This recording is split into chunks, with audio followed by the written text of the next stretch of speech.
Well, dalawa yan eh. Una, Mm. pwedeng fillers. Pwedeng Mm. fillers yan na usap naman tayo. Oo, Usap naman gano'n, oo. tayo. Hindi naman ako kalaban. No? Oo, oo. Eto nga, sinasabi ko, komportable ako. Eto nga, Mm. sinasabi ko na kuwan ka naman, magaling ka naman. No? Mm. Kaya, tapos itong mga general na nag-withdraw ng support, mga gago yan. No? Mga Oo, gago yan. nilaglag. No? Et cetera, et cetera. No? At Mm. yung anak ko, hindi ko naman todong sinusuportahan. No? Mm. So, nagsasensya ng feelers na amenable ako na mag-usap. Mm. No? Oo. Pero syempre, meron din akong hihingiin. Ang binanggit niyang Ganon. hinihingi niya, si Kibuloy.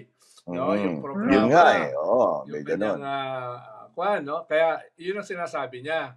Kaya yun yung una na pwedeng may feelers siyang pinapabot. Ikalawa, pwedeng kanyan eh. Alam mo sa gera, no? Sa Sun Tzu, no? Confuse the enemy. Confuse. No? Confuse the enemy, no? I-distract mo sila, no? Oo. Ibang usapin kung mako-confuse And attack from all sides. no? Oo.